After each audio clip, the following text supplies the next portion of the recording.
Méditation de la communauté des disciples du Christ vivant en ce vendredi de la 4e semaine du temps ordinaire, année liturgique C. Évangile de Jésus-Christ selon saint Marc, au chapitre 6, les versets 14 à 29. En ce temps-là, comme le nom de Jésus devenait célèbre, le roi Hérode en entendit parler. On disait, c'est Jean, celui qui baptisait. Il est ressuscité d'entre les morts, et voilà pourquoi des miracles se réalisent par lui.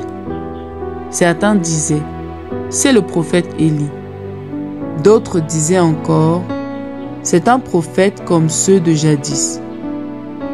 Hérode entendait ces propos et disait, celui que j'ai fait décapiter, Jean, le voilà ressuscité.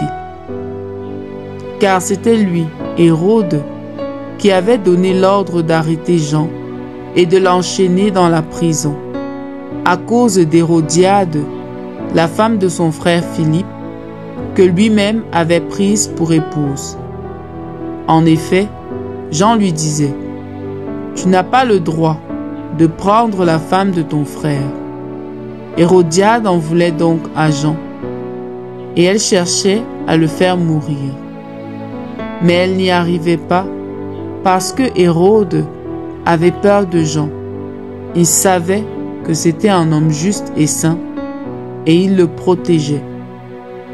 Quand il l'avait entendu, il était très embarrassé. Cependant, il l'écoutait avec plaisir. Or, une occasion favorable se présenta quand, le jour de son anniversaire, Hérode fit un dîner pour ses dignitaires, pour les chefs de l'armée et pour les notables de la Galilée. La fille d'Hérodiade fit son entrée et dansa. Elle plut à Hérode et à ses convives. Le roi dit à la jeune fille, « Demande-moi ce que tu veux, et je te le donnerai. » Et il lui fit ce serment, « Tout ce que tu me demanderas, je te le donnerai, même si c'est la moitié de mon royaume. » Elle sortit alors pour dire à sa mère, « Qu'est-ce que je vais demander ?» Hérodiade répondit, « La tête de Jean, celui qui baptise. » Aussitôt, la jeune fille s'empressa de retourner auprès du roi et lui fit cette demande. « Je veux que tout de suite, tu me donnes sur un plat la tête de Jean le Baptiste. » Le roi fut vivement contrarié.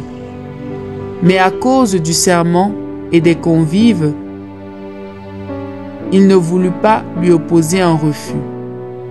Aussitôt, il envoya un garde avec l'ordre d'apporter la tête de Jean. Le garde s'en alla décapiter Jean dans la prison. Il apporta la tête sur un plat, la donna à la jeune fille, et la jeune fille la donna à sa mère. Ayant appris cela, les disciples de Jean vinrent prendre son corps et le déposèrent dans un tombeau. Acclamons la parole de Dieu. Méditation. Frères et sœurs bien-aimés, rendons grâce au Seigneur pour cette opportunité qu'il nous donne de méditer sur sa parole afin de pouvoir grandir dans notre vie de foi. L'évangile de ce matin relate l'exécution de Jean le Baptiste sur l'ordre du roi Hérode.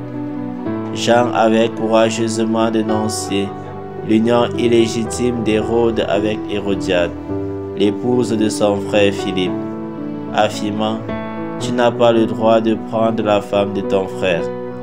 Cette vérité dérangeante suscita la rancune d'Hérodiade, qui chercha à le faire mourir.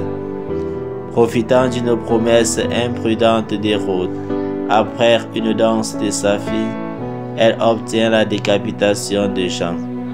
Cependant, ce dernier reste pour nous un témoin fidèle de la vérité. Jean le Baptiste n'a pas peur de dire la vérité, même devant les puissants. Il dénonçait publiquement en effet l'union illégitime d'Hérode avec Hérodiade. Son courage l'a conduit en prison, puis à la mort. Ce passage met en lumière le courage de Jean le Baptiste, qui malgré les risques, proclame la vérité sans compromis. Il nous invite à réfléchir sur notre propre disposition, à défendre la vérité et la justice, même face à l'adversité. Il souligne également les dangers de l'orgueil et de l'entêtement, illustrés par Hérode et Hérodiade, qui préfèrent éliminer le messager plutôt que de se repentir. Ce passage nous rappelle également que chaque fois que nous faisons le mal, notre conscience est là pour nous rappeler à l'ordre. Le roi Hérode entend parler de Jésus et s'interroge. C'est Jean-Baptiste que j'ai fait décapiter. Il est ressuscité. Hérode est hanté par son crime. Il sait qu'il a tué un homme juste et saint, et sa conscience le rattrape. Cela nous rappelle que même si l'on cherche à étouffer la vérité, elle refait toujours surface. Beaucoup, comme Hérode, préfèrent vivre dans le compromis et la peur du regard des autres, plutôt que d'écouter la voix de Dieu dans leur conscience. L'évangile de ce jour nous invite également à ne pas être esclaves du regard des autres. Hérode, pourtant roi, se montre faible.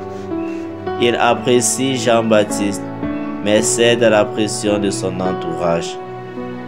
Il fait exécuter Jean par peur de perdre la face devant ses invités.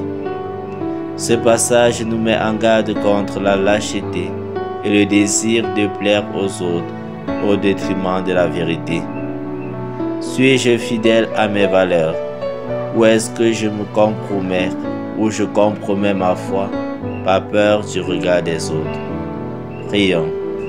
Seigneur Jésus, ce matin, à travers le texte de l'exécution de Jean-Baptiste, tu nous parles de la puissance de la vérité, du conflit entre la lumière et les ténèbres, et du courage des témoignages chrétiens. Accorde-nous la grâce de la fidélité à la vérité et le courage de la proclamer avec amour.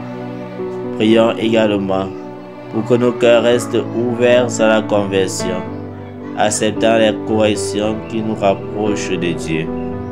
Intercession. Prions pour tous ceux et celles qui, comme Jean le Baptiste, sont persécutés à cause de la vérité. Exercice spirituel. Fais l'effort au cours de cette journée de dire la vérité dans toutes les circonstances.